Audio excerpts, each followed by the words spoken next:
કેશોદના આજાબ ગામે વેપારી વિરુદ્ધ ખોટી ફરિયાદ નોંધાવવામાં આવતા ગામ સજ્જડ બંધ રહ્યું છે। કેશોદના આજાબ ગામના વેપારીઓ અને રહીશો જૂનાગઢ એસપી કચેરીએ પહોંચી રજૂઆતો કરી છે। કેશોદ તાલુકાના આજાબ ગામે કટલેરીની દુકાન ધરાવતા જગાભાઈ વલ્લભભાઈ માખણસાહ વિરુદ્ધ પોલીસ સ્ટેશનમાં ફરિયાદ નોંધાઈ છે। તારીખ 4/9/2025 રોજ ફરિયાદ નોંધાવવામાં આવી હતી, જેમાં ફરિયાદી દીપકભાઈ કારાભાઈ ચાવડાએ નોંધાવેલ ફરિયાદ મુજબ તેઓનો પુત્ર અન્ય 2 બાળકો સાથે પ્રાથમિક શાળાએથી છૂટીને પરત ઘરે આવતા બજારમાં દફતરમાં રાખેલ સાવરણાની સળી જગાભાઈ વલ્લભભાઈ માખણસાના પુત્રના દફતરને અડી જતા જ બાળકોને બોલાવી દીપકભાઈના દીકરાને 2 તમાચા મારી જ્ઞાતિ પ્રત્યે હળગુત કર્યો હોય કેશોદ સરકારી દવાખાને દાખલ થઈ કેશોદ પોલીસ સ્ટેશનમાં ફરિયાદ નોંધાવી હતી, જે અંગે તપાસ ઇન્ચાર્જ ડીવાયએસપી દિનેશભાઈ કોડિયાતર ચલાવી રહ્યા છે।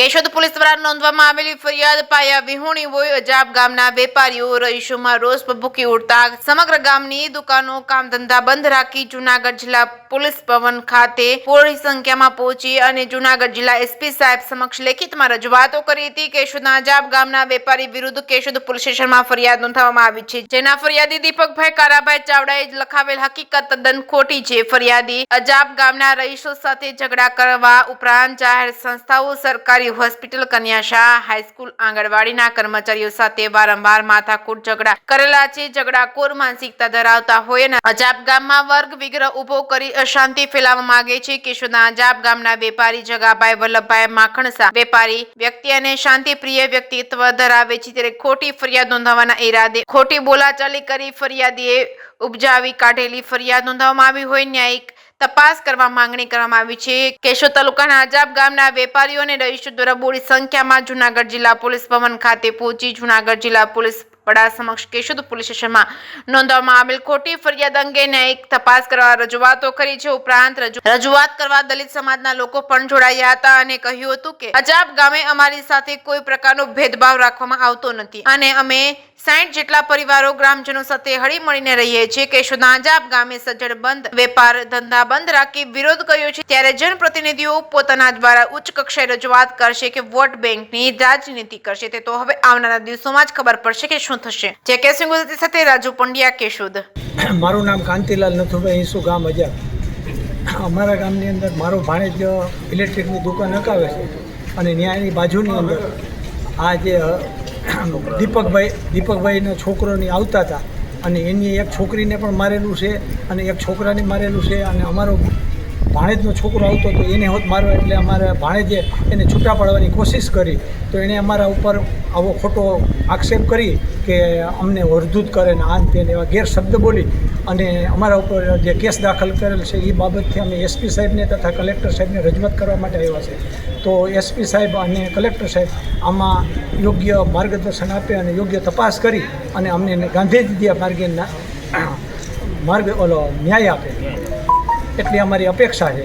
અને અમે 300 થી 400 માણસ સ્વયંભૂ ગામ બંધ કરી અને પધારેલા છે ને જ્યાં સુધી આ નિવેડો ન આવે કેસનો ત્યાં સુધી અમારા ગામ લોકોનું કહેવું એવું છે કે ત્યાં સુધી ગામ અમે ખોલશું નહીં। એનું કારણ છે આ લોકોનો ત્રાસ બહુ છે અને બીજું કે અમારા ગામની અંદર અત્યારે ચોમાસું હોવાથી જે ગામમાં ખાડા પડ્યા હતા એ સરપંચ સાહેબને એના કહેવાથી જીસીબી અને ટ્રેક્ટરો, સામાન્ય મજૂર માણસોના જે ટ્રેક્ટર હોય મજૂરી કરતા હોય એવા 2 ટ્રેક્ટરો અને જીસીબીને એ લોકોએ એરેસ્ટ કરી દીધા। આ ક્યાં અવાવરું તત્વ અથવા તો ખાન ખનીજવાળાની ભલામણને હિસાબે થયું હોય એની તપાસ કરી અને જીસીબી અને જે ટ્રેક્ટરો છે એને છોડવામાં આવે।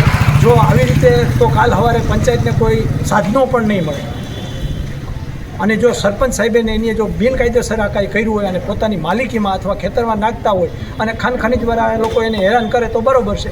ગામની અંદર ખાડા બુરાતા હતા એ જોયેલું છે અને છતાં પણ જીસીબી અને ટ્રેક્ટરમાં આવું કરવામાં આવે તો કાલ સવારે કોણ ગામને સાથ સહકાર આપશે અને ગામ સાક્ષી છે એને તપાસ કરવા આવશે, બધા આનો તપાસ કરો। હાલો, હું દલિત સમાજનો ગામ અજાબના રહેવાસી છું। અમારા ગામમાં દરેક 60 ખોયડાનો વાસ છે। દરેક ગામમાં ખેતી કામ, કડિયા કામ, દરેક કામ કરે છે। પછી બજારમાં કોઈને વ્યવહાર હોય તો બાકી માલ મળે છે, કોઈ જાતની તકલીફ નથી।